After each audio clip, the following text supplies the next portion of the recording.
Welcome to Let's Talk Motivation. And today, my guest is the wonderful Nancy Hernandez, who is the CEO, founder of, hold on, I need my glasses, NH Coaching. And welcome, Nancy. I'm so glad you're here. We've been on the calendar for a while to have this conversation. Yes. So I'm excited to share what Nancy does and what is NH Coaching.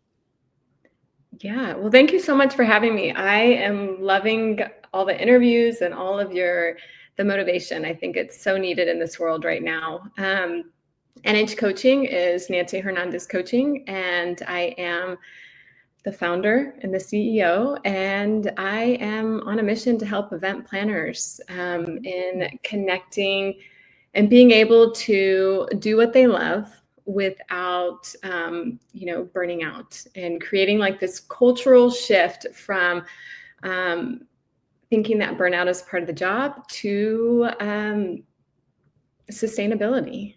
Mm-hmm. So that is NH Coaching. Nice. Well, were you an event planner before doing this? I was. Oh, go ahead.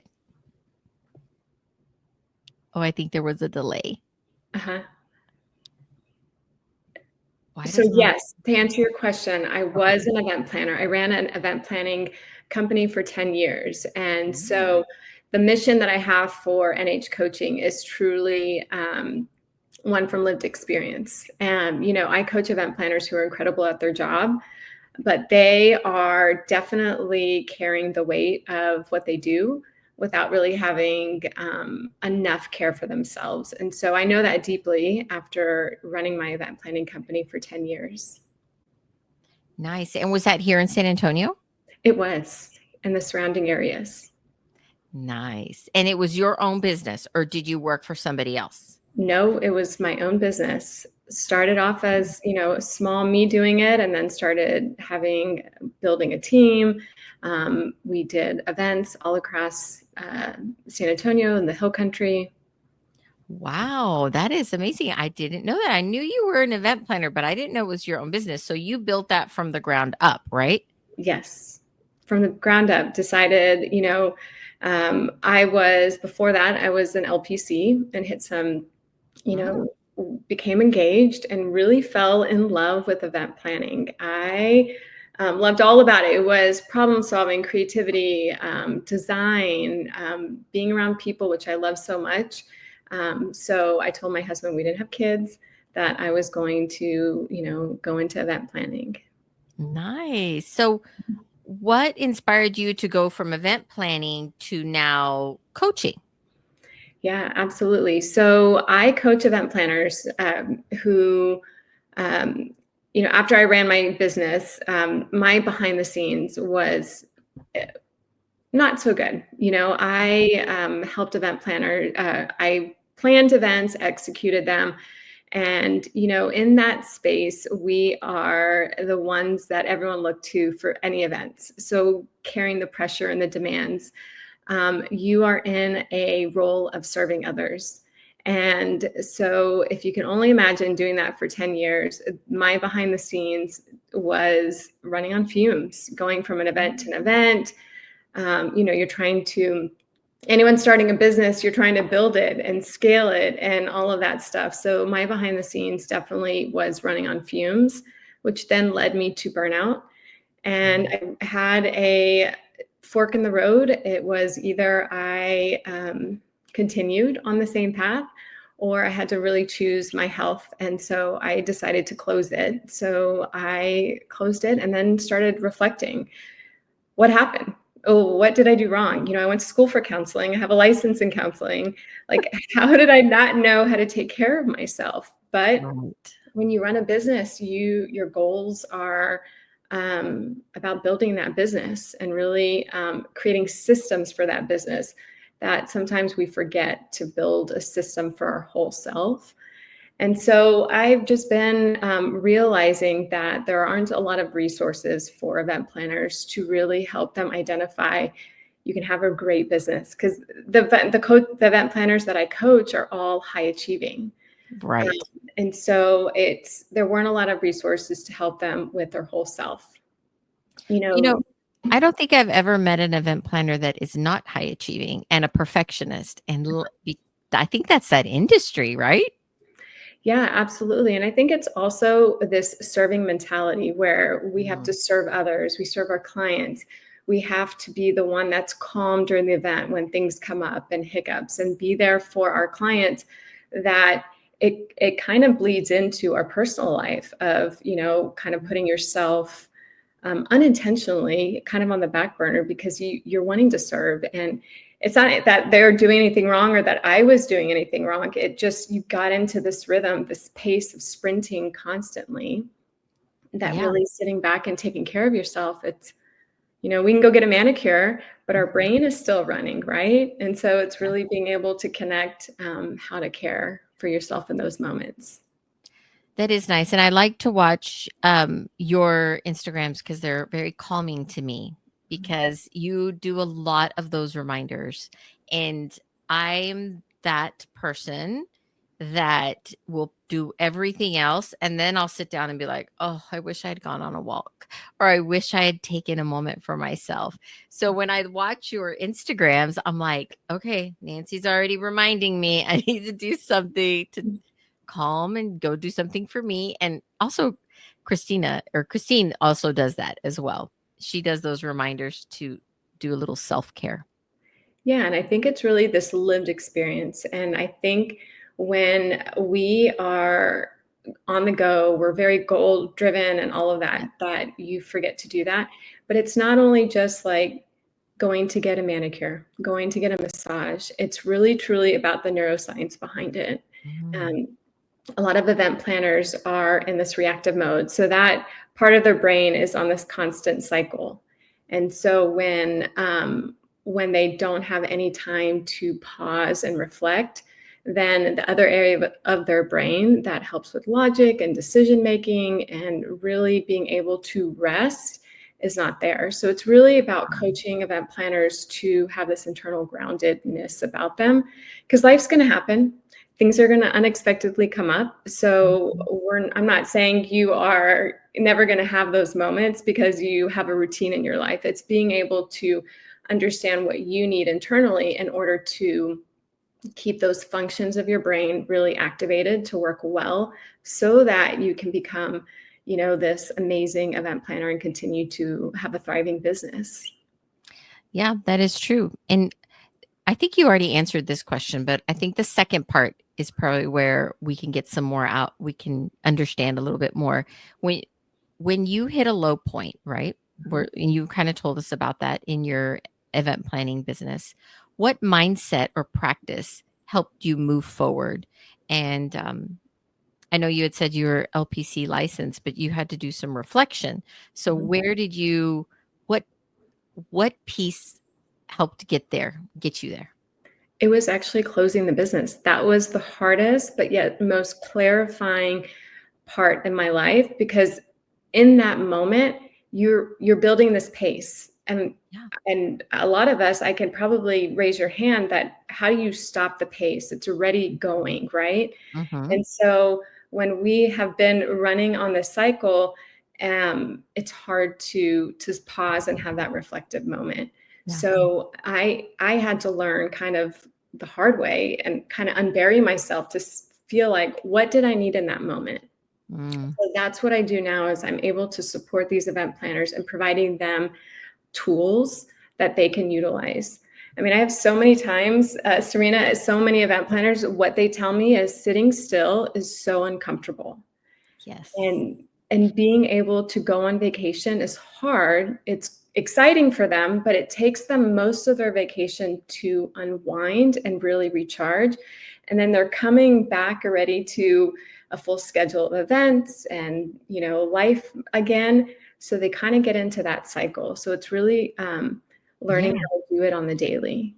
And that's interesting because an event planner is a buffer. Like they are that person between when I look at like weddings, and I've never had an event planner that does most of the things. Like I planned my daughter's quinceañera, Mhm. and I could just imagine, because I didn't have that buffer, and it got to a point at one, the person that was renting the facility, I really think he was crazy because he showed his true colors literally an hour before everyone arrived from the church. There was like some time from the church to the party, and he decided he didn't want a check or credit card. He wanted cash Mm-hmm. only, and he was going to shut off the power.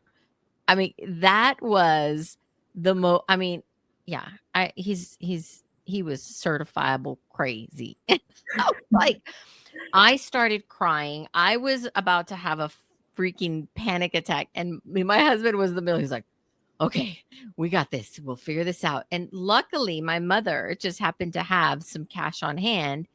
She dug up all her cash, and we were able to pay him.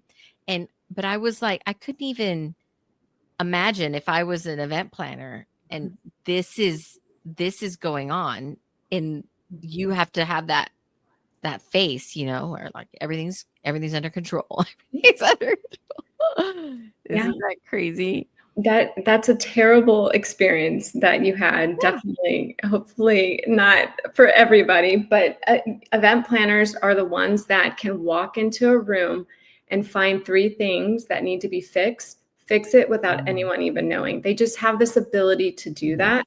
And so if you can imagine that their brain is wired to do that all the Yeah. time, and they're not able to recharge, how that quickly gets them running on fumes. And so it's a beautiful thing. Event planning, it's just, it has so much into it, the design and the creativity. And so it's fun to do it, but it will help you become even more powerful as an event planner if you're able to have a rhythm that really supports you. That is very true. So what role does community play in your life or business? If you asked me this 5 years ago before I closed my business, I would tell you it was non-existent. Wow. Because running the business, we're busy. Because the thing about event planning is our events are usually on the weekends, but then during the week we're planning with our clients. We're going to vendor meetings. We're going to site visits, measuring things out, making sure flowers are good, centerpieces. So it's constant work to be able to do that. And so in that moment, the community really kind of dissolved because I didn't have the capacity to do that. And so it really wasn't until I started getting that and being able to feel internally grounded that I missed it. It was a part of me that I definitely needed. So I think we met at BSB, and I would tell you, if we were supposed to cross paths 5 years ago, I didn't have that capacity to be social. And so now community is so important to me because it is a part of the way that I connect with others and really maintain that internal groundness, because community is important. And I think with event planners, their community are their vendor teams and their clients. And so for them to be able to have the same schedule, they tend to lack those areas. Yeah. Before we dive back in, let me share something that's been helping so many of my listeners lately. If you're a small business owner, you've probably worn every hat possible: manager, marketer, HR person, and maybe your own legal advisor.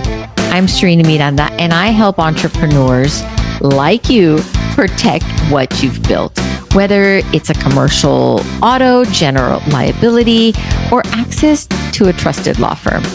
I've got you covered. Let's make sure your business is protected so you can focus on growing it.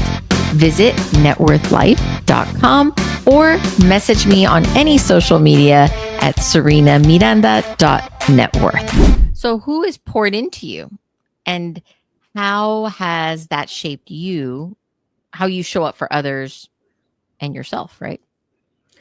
Over like my lifetime, who's poured into me? Or Well, since this journey, right? Because you did a pivot, you closed your business and started this new journey. So who's poured into you to help you get where you're at now?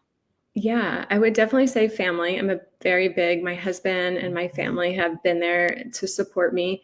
but it definitely has been the women I've met in networking at BSB. You know, you're one of them, and Christine, and all the ladies there. I think that has been the most powerful. But I also have read a lot of books, listened to podcasts, and really seeing the journey of others and how they've overcome things in their life has been very inspirational to help me, you know, figure out what went wrong. And, you know, there wasn't anything wrong with me. I needed to, you know, do things a little bit differently.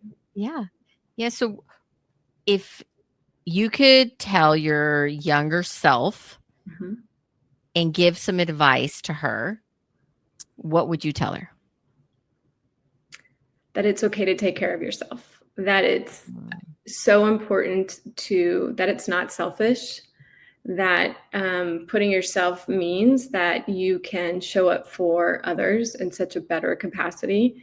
I think as a Lebanese woman, we are raised to, you know, be the head of the household and to take care of the family, but be successful. And I think that that has carried me into my life of taking care of yourself is it's Mhm. important, it's valuable.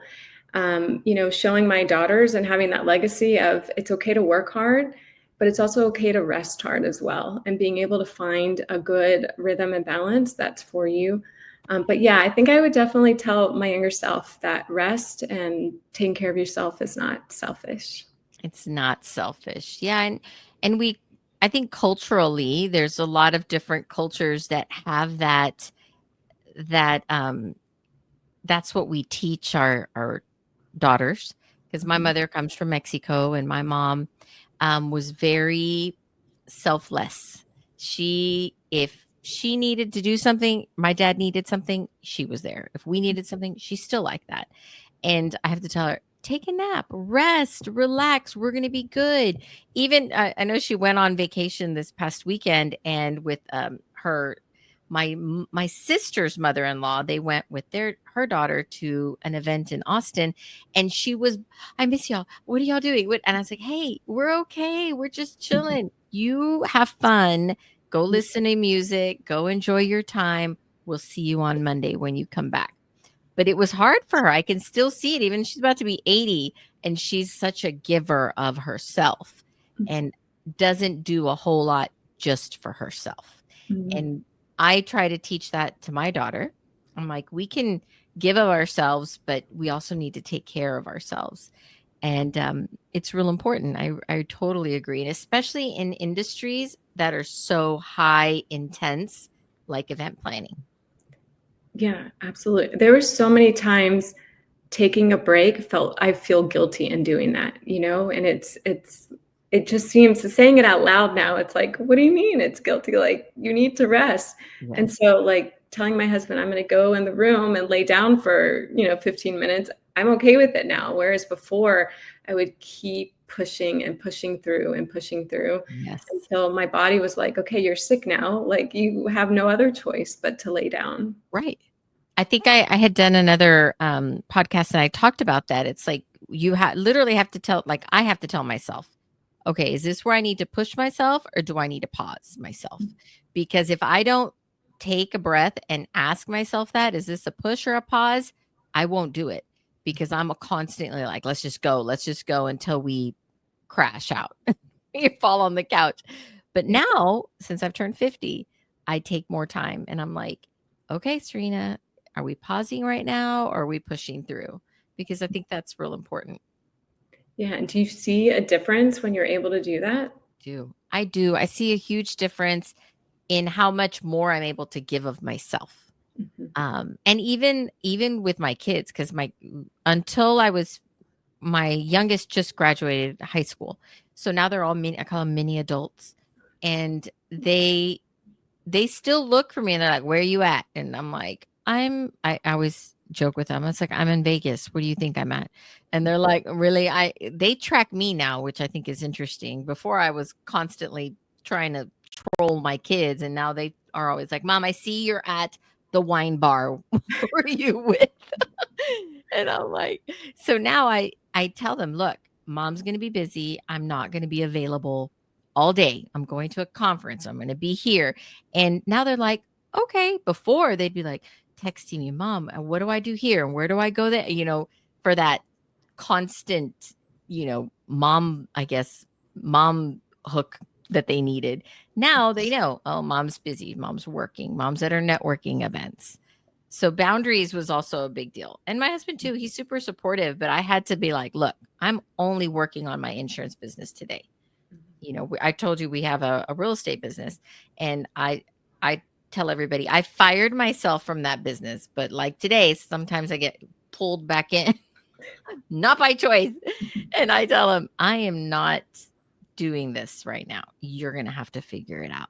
And because if not, my brain, you can only put out so many fires, right? Mm-hmm. And then you're an overload. So, yeah, for sure. Yeah.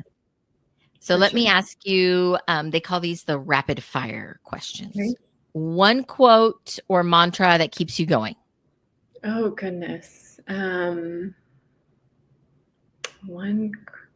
mantra. Man, there's so many. And of course, I'm terrible at these rapid fires. Or do you have a book around you? I have lots of books. One of the things a trick that I do is to help me stay internally grounded. Mm-hmm. And I teach this in my Thrive method with the clients that I coach. I developed this framework for them. Okay. And it's being intentional with rest. And so I carry different books in my car, in my purse, in my work bag. So wherever I'm at, I can sit and just take a quick book and read. I think what's popping into my mind is You're Worthy from Jamie. And I loved her book. And of course, Mel Robbins, kind of Let Them. Yeah. And those are the things that I always think about is I am worthy of rest and affirmations to be able to do that. And I think you said it earlier, like setting boundaries. Boundaries are rigid, but they're also strategic, and you can utilize them to really help you. So I don't know if that's not a quote and mantra, but those are kind of what replay in my head often. Yeah, that's really good. And man, who would have thought that the words "let them" would be so important in our day and age? I'm like, how simple are they? And she just blew up with that. Mel Robbins is, I'm on my second book club with that. And the first time I took the book club was with Babe Support Babes, BSB. And then now I'm doing the book club with my neighborhood, which is interesting because it's two totally different paths. Like in our neighborhood, it's the Facebook page, which is a little dramatic. And one time I made the mistake of someone was complaining about something, and I said, just let them. And I got a response. No, Serena, not just let them. I was like, just let the kids do wheelies in the street. They're going to be okay. That was the big deal. Some people don't like it when the kids do wheelies on their bikes. And I'm like, they're going to be fine. We survived. But and then the first let them, when I did it with Babe Support Babes, was because at the time I had a friend that I'd known for many, many years. And literally from a week to the next week, she ghosted me. And I was like, what's going on? And things were happening in her life. I think she got a new boyfriend, and she was just in a different space. And I was not needed in her life anymore, which is fine. We're grown women. You can do what you need to do.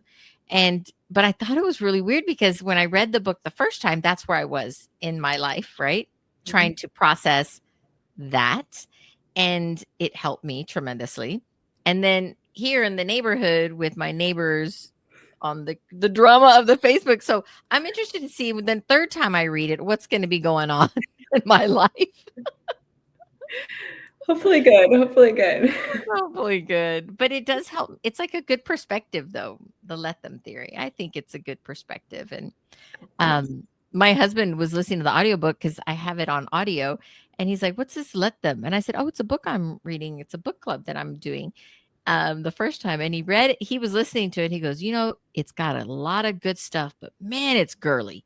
Like every example is drama. And I Yeah. was like, yeah, we probably need a male version of the let them, but I think they already have that because my husband doesn't. Nothing. Everything rolls off the shoulders. He's like, me, no Yeah. big deal. I don't know why they're so good at that. Yeah. Okay, so let me ask you this: what would you title the chapter of your book if you were writing a book and it was a chapter a book of your life? What would this chapter title be?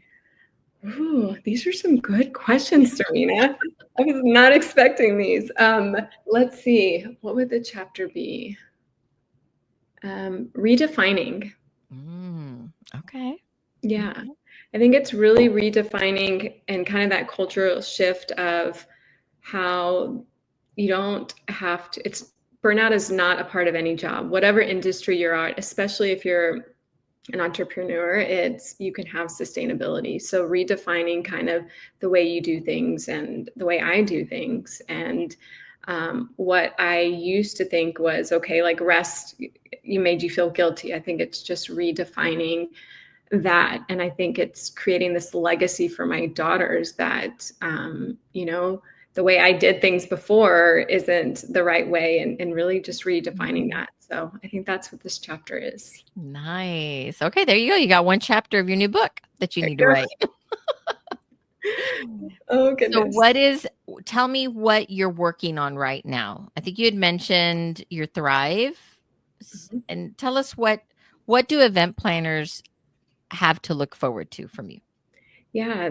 So right now I'm working on coaching event planners. I do one-on-one coaching, and it is all based on this Thrive framework that I've created. And it's really just a short background. It's really taking inventory.